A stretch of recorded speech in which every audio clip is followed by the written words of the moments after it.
Assalamualaikum warahmatullahi wabarakatuh. Salam sejahtera untuk kita semuanya. Selamat siang, sore, dan malam. Kami dari kelompok 5, pemaparan tugas pertanian dan topik penentuan kebijakan harga komoditas ekspor kelapa sawit di Provinsi Riau dengan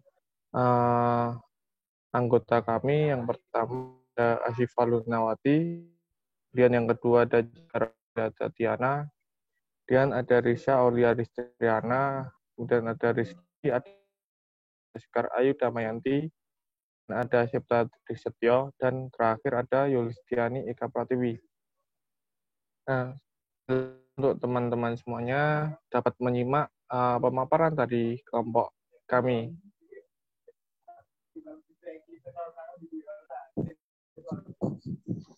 Yang pertama adalah Indonesia merupakan salah satu produsen sawit terbesar di dunia, diikuti oleh Malaysia, Thailand, dan Kolombia.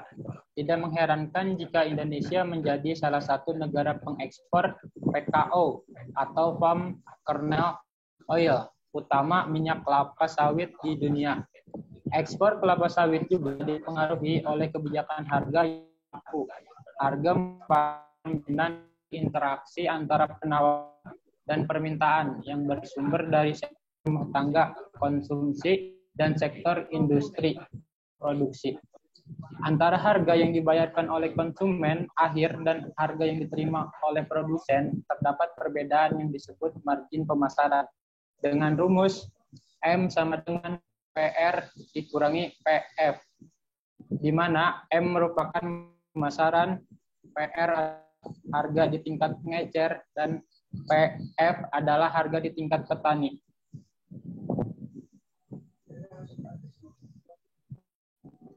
Bagian yang diterima petani. Bagian diterima petani merupakan perbandingan antara harga yang diterima oleh petani dengan harga yang dibayarkan oleh konsumen. Menurut Hanafiah Deni Helvira 2010, untuk menghitung bagian menurut Hanaf yang diterima digunakan rumus LP sama dengan HP dibagi HK dikali 100,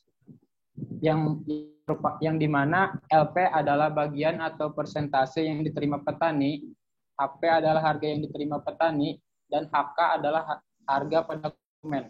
Selanjutnya akan dilanjutkan oleh teman saya. Simpang Kelayang yang merupakan desa terletak di Kecamatan Kelayang, Kabupaten Indragiri, Hulu, Provinsi Riau, dengan objek penelitian adalah pabrik kelapa sawit atau PKS PT Mas Mitra Swadaya yang memiliki karyawan sebanyak 110 orang yang bergerak dalam bidang pengelolaan sawit menjadi CPO, memiliki kapasitas produksi 30-35 ton per jam dan memiliki kebun plasma seluas 32 hektar kebun inti. Berdasarkan data yang diperoleh, saluran pemasaran tandan buah segar atau TBS sawit homogen, yaitu dari petani swadaya menjual TBS ke pengumpul atau agen dan pedagang langsung menjual ke pabrik kelapa sawit PKS.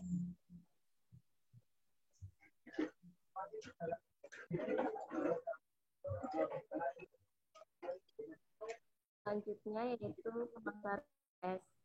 Hanya yang memiliki SPP yang memiliki akses untuk ke dalam PKS menjual TBS. Petani memiliki hak penuh untuk menjual TBS kepada pedagang yang dikehendaki. Hal ini dikarenakan tidak ada kontrak antara petani dan pedagang.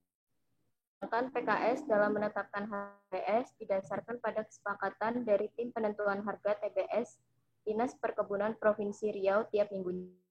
Selanjutnya, PKS akan memberitahukan kepada pedagang patokan harga dalam membeli TBS dari petani swadaya.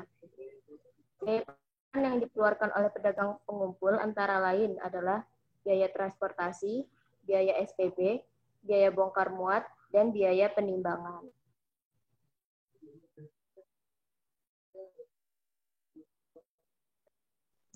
Nah, bisa dilihat dari tabel 1. biaya, margin pemasaran, dan efisiensi pemasaran pada petani sawit di desa Timpang Kelayang, Kecamatan Kelayang, Kabupaten Indragiri Hulu, bulan Februari.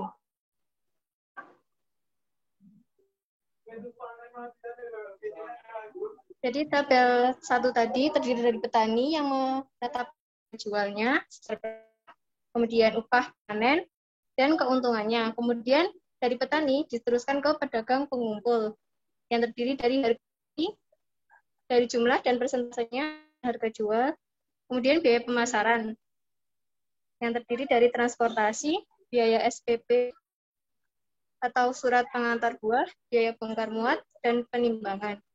Lalu ada keuntungan juga. Kemudian dari pedagang pengumpul disalurkan lagi ke kelapa atau disingkat dengan PKS dan ditentukan harga belinya berapa. Kemudian dari situ semua bisa ditentukan margin pemasarannya jumlah 464,28.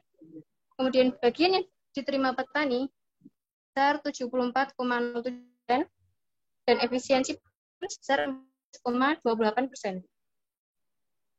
Berdasarkan tabel 1 dapat dilihat bahwa tingkat efisiensi saluran pemasaran TBS bulan Februari 2015 14,8% dengan total margin pemasaran Rp464,28 per kilogram dan bagian yang diterima petani 7,03%.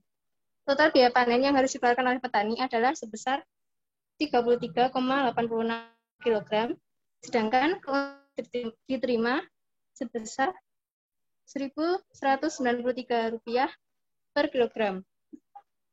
Adapun rata-rata yang harus dikeluarkan sebesar Rp255,79 per kilogram dengan rincian biaya transportasi yang tadi sudah saya sebutkan, dan kemudian biaya bongkar muat dan penimbangan, biaya bongkar di pabrik, dan keuntungan untuk pedagang pengumpul sebesar Rp200,49 per kilogram.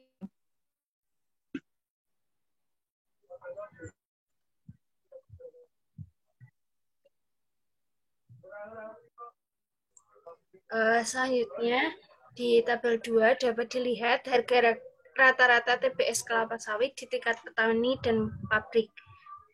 Di situ dapat dilihat ada dari bulan Maret sampai bulan Februari dari harga pedagang dengan total 15.456,55.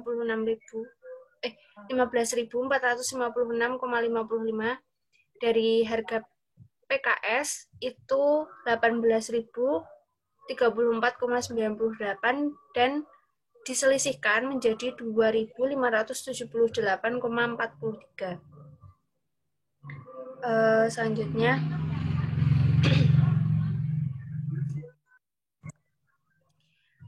dari tabel 2 terdapat perbedaan margin pemasaran yang terjadi yang disebabkan oleh fluktuasi harga TBS setiap bulannya. Fluktuasi harga seringkali merugikan petani daripada pedagang pengepul.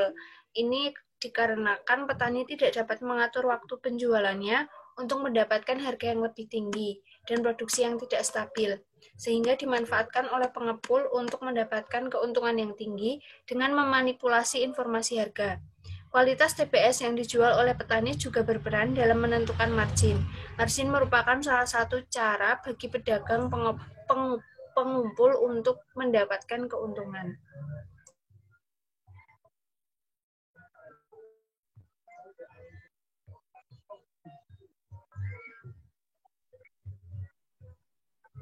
Kebijakan harga kelapa sawit oleh pemerintah.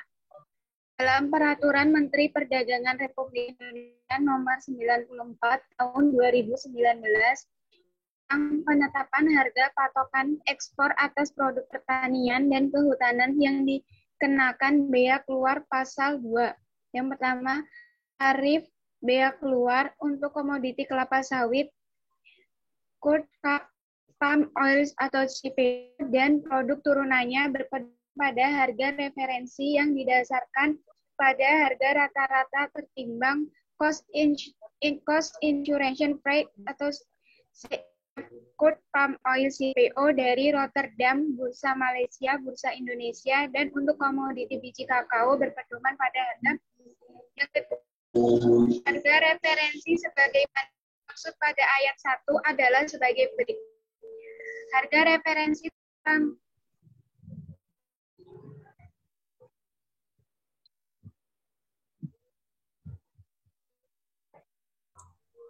Harga referensi sebagaimana dimaksud pada ayat 1 adalah sebagai berikut. Harga referensi crude palm oil atau CPO sebesar 792,72 US dollar per MT, harga referensi biji kakao, dan seterusnya. Sedangkan ayat ketiga berdasarkan harga referensi sebagaimana dimaksud pada ayat 2, tarif biaya keluar untuk kelapa sawit, crude palm oil, dan produk turunannya sebagaimana tercantum dalam kolom 1 pada lampiran 2 huruf C, dan tarif biaya keluar untuk biji kakao.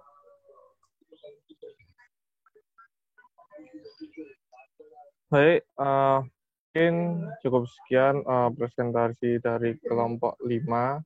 Dan untuk teman-teman yang nantinya ingin bertanya mengenai yang disampaikan oleh kelompok 5 tadi, nanti bisa ajukan pertanyaannya melalui kolom komentar yang ada di kanal YouTube kelas 1 nantinya. Mungkin dari teman-teman semuanya sampai di situ dulu. Terima kasih. Jangan lupa pelajari materinya dan supaya tambah ilmunya mengenai ekonomi. Terima kasih semuanya. Billahi taufiq wal hidayah. Wassalamualaikum warahmatullahi wabarakatuh.